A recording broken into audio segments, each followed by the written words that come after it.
Bonjour Emmanuel. Bonjour Béatrice. Alors tu es journaliste à l'AFP et tu viens de sortir une biographie d'Ambroise Croizat qui s'appelle « Justice sociale et humanisme en héritage ». Qui était Ambroise Croizat et quelles réformes a-t-il menées? D'abord, merci beaucoup Béatrice et Figure du 14e pour m'inviter. Effectivement, je viens de sortir ce livre qui est paru donc le 14 mai. Ambroise Croizat, né en 1901 et mort en 1951, a été ministre du Travail et de la Sécurité sociale de 1945 à 1947. Comme ministre du Travail, il a laissé un bilan en 150 ans de République française. Il n'y a pas de ministre du Travail qui a laissé un tel bilan. Il est fils d'ouvrier et lui-même est ouvrier dès 13 ans dans la région de Lyon. Il adhère à 14 ans il se syndicalise à la CGT des métaux, à la SFIO, le Parti socialiste à 18 ans et au Parti communiste quand il est créé. En 1920. Voilà, à 20 ans. Donc vous voyez, des engagements précoces. Il participe à de nombreuses grèves dans les années 20, dans les années 30 et il monte assez rapidement. Il dirige la Fédération des métaux. Alors d'abord la CGTU, qui était le syndicat communiste, et ensuite quand il y a, à l'époque du Front populaire, en 1936, une réunification, il est le secrétaire général de la Fédération des métaux CGT réunifié. Il devient député du Front populaire en 1936. La Fédération des métaux passe, dans cette année 1936, qui est une année assez incroyable, que j'appelle un peu l'année triomphale dans mon livre, de 46 000 adhérents à 832 000 adhérents dans l'année. C'est tout simplement du jamais vu dans l'histoire syndicale française jusqu'à nos jours. Un tel afflux d'adhérents qui fait de la Fédération des métaux la première fédération CGT. Et en 1945, il y aura à peu près 1 million d'adhérents sur les 5 millions de la CGT. Donc il devient ministre du Travail du premier gouvernement de Gaulle en 1945. C'est lui qui va mettre en place la sécurité sociale à partir d'une conception et d'un travail important du haut fonctionnaire Pierre Laroque, mais avec le soutien de la CGT, parce qu'il fallait mettre en place des caisses, il fallait et du PCF, puisqu'il fallait voter des lois à l'époque, et la SFIO les vote également. Donc la sécurité sociale qui est créée avec 4 branches principales, l'assurance maladie, les retraites, les accidents du travail et les allocations familiales. Mais c'est pas tout. En à peu près 15 mois effectifs de ministère, il crée aussi la médecine du travail, telle qu'elle existe aujourd'hui, par une loi d'octobre 1946. Il crée les comités d'entreprise, alors qui dans un premier temps avait été mis en place par le ministre précédent, qui a eu aussi un rôle important du travail, Alexandre Parodi. Il met fin à la discrimination légale du salaire des femmes, ce qui n'est pas non plus rien du tout.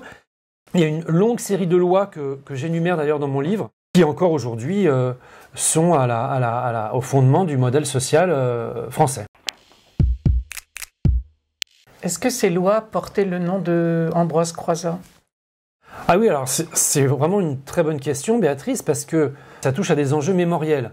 À l'époque, effectivement, tenez dans le livre, à l'époque, il n'y avait pas trop de mal à ce qu'elle soit effectivement nommée comme ça, loi Croizat. Mais par la suite, comme Croizat était un peu oublié, elles lui ont pas forcément été attribuées. Aujourd'hui encore, dans certains sites internet, sur la médecine du travail, sur les accidents du travail, on parle de loi fondatrice de 1946, mais on ne cite pas son nom.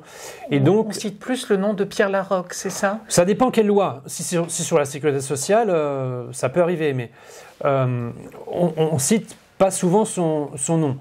Mais moi, justement, voilà, le livre a pour but de lui redonner sa juste place. Je dresse une liste assez exhaustive, je pense que ça n'a pas été fait jusqu'alors, des lois qui devraient lui être attribuées.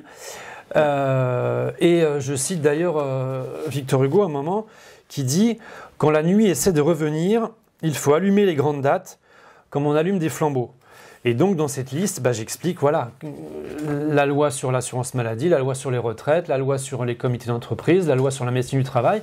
Enfin, ça fait quand même beaucoup pour cette seule année 1946 de lois qui encore aujourd'hui sont au fondement du modèle social français. Ambroise Croizat, il avait un lien vraiment particulier avec le 14e. Ah bah oui, lequel il avait un lien très fort. Quand les 3 partis du Front populaire, là, le PCF, la SFIO et le Parti radical, font leur accord électoral, pour les élections législatives d'avril-mai 36, les communistes présentent Croizat à la députation dans le 14e. Ça date de là. Donc il va être député du quartier Plaisance. Il habite rue Daguerre, donc 79 rue Daguerre, où il y a encore il y a une plaque aujourd'hui, un petit 3 pièces. Lui, il va y vivre de 36 jusqu'à sa mort en 51, et sa famille va y vivre jusqu'en 1996. Donc il est élu député du Front populaire au premier tour. Hein. Donc on voit que même s'il n'était pas un habitant ancien du quartier, comme c'était un quartier très ouvrier à l'époque, il est largement élu, donc il est élu au premier tour. Il sera très bien réélu en 45 et 2 fois en 46. Une place près de la Porte d'Orléans lui est attribuée. Et en 2015, une plaque, le ministre des Jours Heureux, également au métro souterrain, au métro Porte d'Orléans.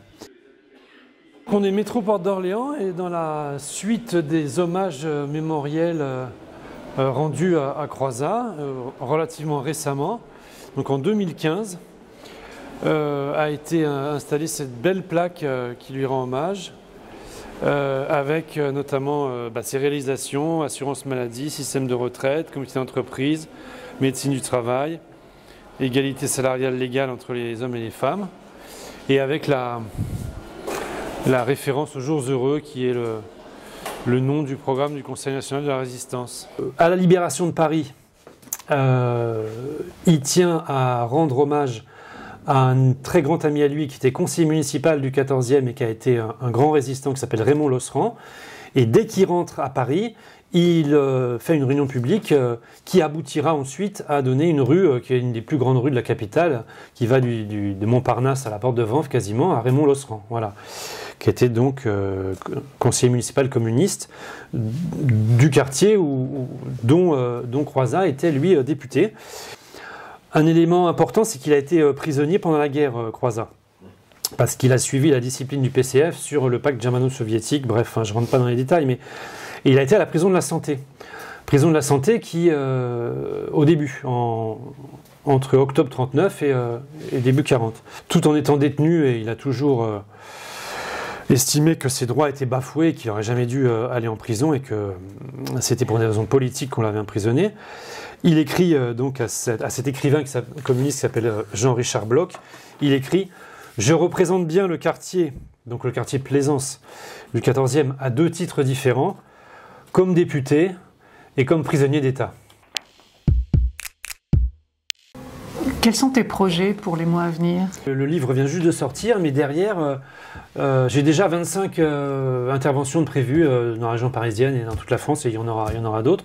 Comme j'ai travaillé depuis 2 ans et demi sur Croizat, le livre contient énormément d'inédits. J'ai trouvé des choses, des archives inédites aux archives nationales, des photos, des documents. On a décidé de lancer un projet de long métrage documentaire avec un ami qui s'appelle Aubin Hello. Il a débuté, mais pour qu'il soit pleinement financé, on lance un financement participatif. J'invite tous les habitants du 14e et au-delà, s'ils sont intéressés par Croizat, de nous aider.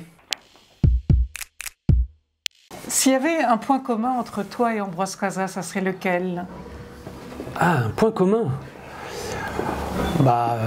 Je dirais l'attachement, la défense et l'importance du modèle social français. Et c'est pas que entre moi et Croizat, c'est une grande majorité du peuple français, des Français et des Français, je pense. Je dirais ça, voilà.